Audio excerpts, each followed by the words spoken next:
Kalingap, nagbisita tayo kay Nanay Gigi. Kamusta Nanay Gigi? Anong balita? Saan ka po galing? Bundok po baga sir. Kaya abot ko lang. Oo. Narating ko lang.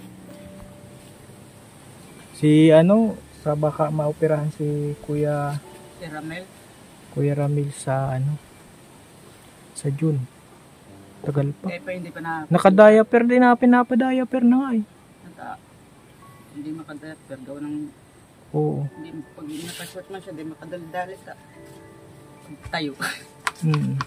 Kasi nga yung sa bukol nga daw sa ulo. Hindi kaya tumuro yun. Yung yung tatanggalin daw. Ito po, malaking piraw yan sir. Malaking piraw yan. Pinatanggal. Pero sa ano man sila, yung libreng operasyon. Maganda. Pero dapat sana makayanan niya. Lumalaki daw yung bukol eh. Ang delikado yan. Oo. Buto pati yung mama mo. Nice! Mama ni Kuya Ramil. Nagpasalamat ka ah. Ayan sir, kaabot ko lang galing sa bundok. Itim na. May galing sa bundok, pupunta sa pagpag. Ang pag-ulam. Buhay. Ano yan, kumusta na po si Ramel sir? Namimiss ka na nga daw eh. Hello? Pakabote. Dapat marunong na. Ay, inanda sa inyo. Nagbabad pa naman. Gusto mong bisitahin? Ha? Naku sir, hindi ko maalam bahay noon. Isasamahan kita. Kailan mo gustong bisitahin? Ay, isang araw na lang po. Oh, grabe, bibisitahin. Pag walang pasok si Iaanohin natin yung mo. Buhok mo, papariband natin. Sir, tuwid dyan ha, pag hindi ako nakasombrero. Hindi mo sulat buhok ko sir. Kahit gano'n mo. Ha? Tama nga ho yan.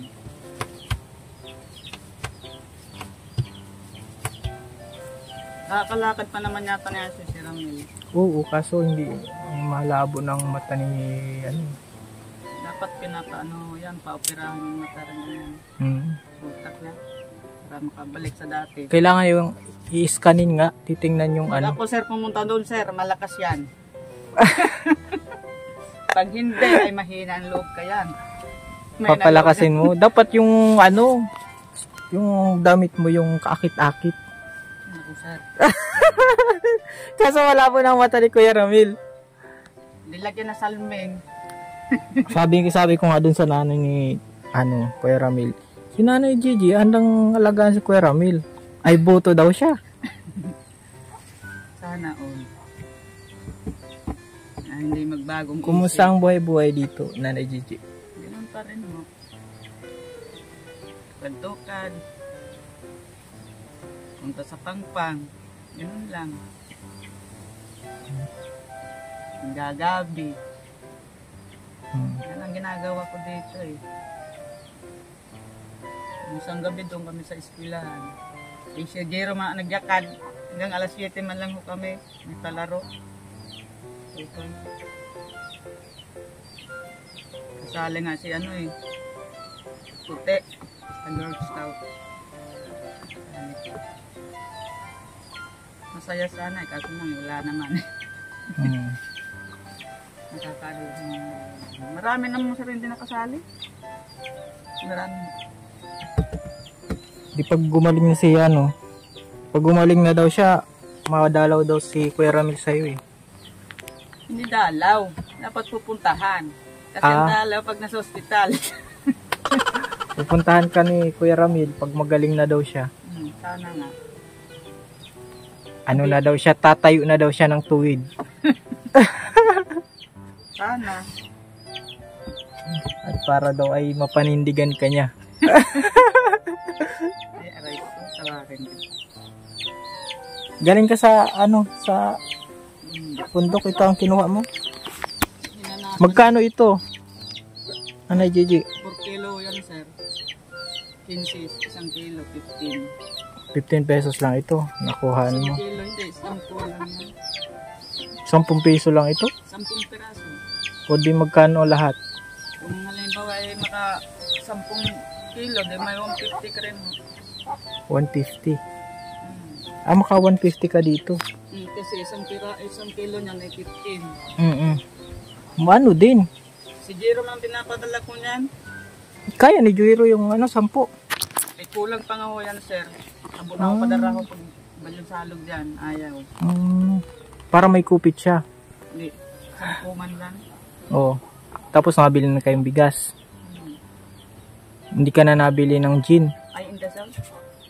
Tubig na lang. Wag na at para tuloy-tuloy na Nanay Tubig na Gigi. lang po nga eh. Kasi 'di ba yung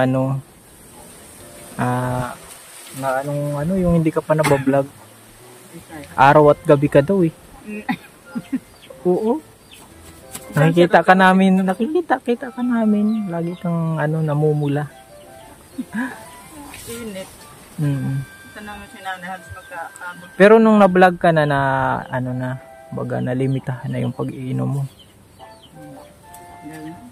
Humaba na pati ang buhok mo, nagkaroon ka na ng makinis-kinis na mukha. Nakilala mo si Kuya Ramil. Jero nga ni, mama puyodan mo na yan. Ay, indak ko. Puyod. Ang bayad niyan pag na dito na sa may likod ha. Kala mo nakalimutan ko na. Baka sa plubot.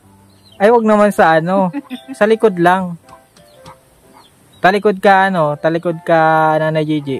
Ituturo ko sa iyo ang kung hanggang saan. Ito, balikat. Yan, pwede na yan. Tapos, Aba na nga eh. pag nagkita kayo ni Kuya Ramil, mag-make up. Aba na nga sir. Talagang ramdam mo na ngayon na ikay dalaga. Ay, nako. Dalaga isang anak. Ganun na yan sir. Kasi pag hindi ka tumatawa, ay laging malungkot. Kahit wala naman siya, masagal lagi. Kahit wala si Kuya Ramil, sir, siyempre. nililibang mo na lang yung Pero malungkot kasi di mo na nakikita. Baka sa isang araw bisitahin natin. Liliparin ko yan papunta doon sa daet. Hindi, pag walang pasok si Dero Hotel. Lunes pa lang ngayon.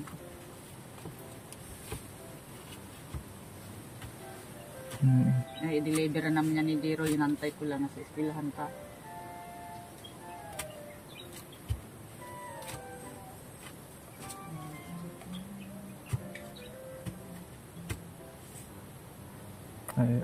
Nanay Gigi, ano ang panalangin mo tuwing gabi? Siyempre sir, hindi man dapat upirahan mo lang yan. Pagkatapos nyan, mag-relax muna siya, magpalakas. Pag malakas na siya ng ayos, pumunta na siya dito. Anong gagawin pagpunta dito? Mapresenter na? Di bahala siya. Pag nun, mahaba na ang buhok mo nun. Naka-rebanded ka na. Okay, tindaman ribbon, sir. Conditioner lang yan. Conditioner lang. Mga Catherine na ho, yan. Ganun lang ho. Malaki na ng pagbabago mo lang. Nakakatuwa naman. So ito 150. May bigas na. Kasi ang ulam andito lang eh. Nanay Gigi? At pray lang lagi Nanay Gigi na may dumating na blessing. Madaling araw nga, nagising na ako niyan. Si mama naman, sige suklay ng suklay. Ano gang, bakit alam mo dyan, tumurog ka na lang. Sa'yo matulog na lang. Nag-iinit ng tubig. Hindi ako makakatulog. Gawa ng, hindi, kakaisip na wala naman. Di ka makatulog din. Madaling araw siya ka. Madaling araw ka na. Lagi mong iniisip si Kuya Ramil ay. Kung nandito ay nako, tali ko na din sa may pintuan. Di ka na makatulog. Pero anuhin mo din na huwag mong isipin kasi mahirapan ka niyan. Hindi naman ako. Pray lang. Malay mo, Friday. O Bisitahin natin. Adi ano na lang. I-kiss mo na lang siya pag ano, dating. Flying kiss.